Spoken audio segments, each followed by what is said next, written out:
రేపటి నుంచి జరిగే అసెంబ్లీ సమావేశాలకు మాజీ సీఎం కేసీఆర్ రావాలన్నారు మంత్రి కొండా సురేఖ. కేసీఆర్ అసెంబ్లీకి వస్తే 10 ఏళ్లలో ఏం చేశారో తేల్చేస్తామన్నారు. ప్రతిపక్షాల్ని అసెంబ్లీలో ఎదుర్కొనే వ్యూహం తమకుందని చెప్తున్న మంత్రి కొండా సురేఖతో మా ప్రతినిధి రాముడు face to face. Konda Surekha గారు చెప్పారు, రేపటి నుంచి అసెంబ్లీ సమావేశాలు అవుతున్నాయి కదా, అసెంబ్లీ సమావేశాల సందర్భంగా ప్రభుత్వ వ్యూహం ఎలా ఉండబోతుంది? మా ప్రభుత్వము ఎలక్షన్లో గెలిచిన దగ్గర నుంచి కూడా ప్రజలకు కావలసిన ఇచ్చిన హామీలను నెరవేర్చుకుంటూ ఏవైతే మరి ప్రజా సంక్షేమ కార్యక్రమాలు ఉన్నాయో వాటన్నిటినీ కూడా అమలు చేస్తూ నిరుపేదల ప్రభుత్వంగా ప్రజా పరిపాలన చేస్తూ ఈరోజు మంచి అవకాశంగా ఈరోజు ఈ గవర్నమెంట్ ముందుకు నడుస్తూ ఉంది. ఎక్కడా కూడా ఈ గవర్నమెంట్ వెనకడుగు వేయట్లేదు. ఇంత ఆర్థిక ఇబ్బందులు ఉన్నా కూడా అన్నీ అమలు చేస్తూ ముందుకెళ్తున్న సందర్భంలో మేము చాలా ధైర్యంగా ఈరోజు అసెంబ్లీలోకి వెళ్ళి మేము చేసిన కార్యక్రమాలను చెప్పుకొని అసెంబ్లీలో ప్రజల్లోకి వెళ్ళే ప్రభుత్వం 14 నెలల్లోనే పూర్తిగా వైఫల్యం చెందింది, ప్రజలకు గుదిబండలాగా మారింది. ఈ ప్రభుత్వాన్ని ఎండగట్టాలని చెప్పి కాసేపటి క్రితమే మాజీ సీఎం కేసీఆర్, ప్రతిపక్ష నేత కేసీఆర్, బీఆర్ఎస్ నేతలు కూడా దిశానిర్దేశం చేశారు. ఇక నుంచి సభలో ప్రతిపక్ష నేతగా కాంగ్రెస్ ప్రభుత్వాన్ని పూర్తి స్థాయి ఎండగడతాను. 10 సంవత్సరాలు వాళ్ళు చేసిన వాగ్దానాలలో ఎన్ని అమలు చేశారో వాళ్ళ లిస్టు చేయమనండి.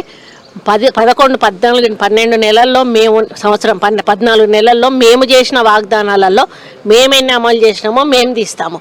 వాళ్ళు అమలు చేసిన దాంట్లో 10 పైసలు కూడా వాళ్ళు అమలు చేయలేదు. వాళ్ళ వాగ్దానాలు ఇప్పటికే మేము దాదాపు 50% కంటే ఎక్కువ అమలు చేసి ఇంకా అమలు చేస్తామని చెప్పుకుంటూ పోతున్నాం.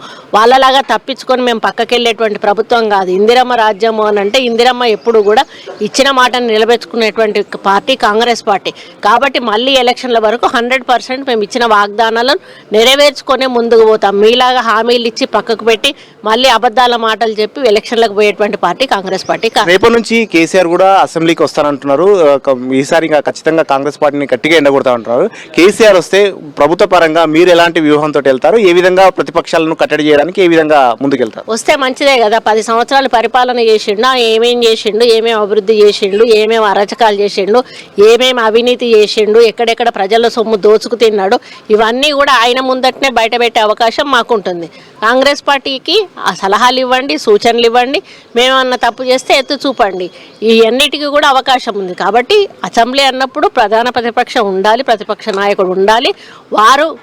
వారి యొక్క సూచనలు సలహాలు ఇచ్చినప్పుడే అది అసెంబ్లీ లాగా ఉంటుంది. ఇన్ని రోజులు రాకపోవడం అనేది బాధాకరం. ఇప్పుడు వస్తున్నాడంటే మాకు కూడా చాలా సంతోషంగా ఉంది. Okay, right. ఇది మొత్తం మీద రేపటి నుంచి జరిగే అసెంబ్లీ సమావేశాలకు సంబంధించి ప్రభుత్వం సర్వం సిద్ధంగా చేసుకుందని చెప్పుకోవచ్చు. ఈ సమావేశాల సందర్భంగా కేసీఆర్ వస్తే కనుక మా ప్రభుత్వ వ్యూహం కూడా ముందుకు తీసుకెళ్తాం, ప్రభుత్వ పరంగా ముందుకెళ్తామంటూ కూడా మాజీ మంత్రి కొండా సురేఖ, బీసీసీ చీఫ్ మహేష్ కుమార్ గారు చెప్తున్నారు.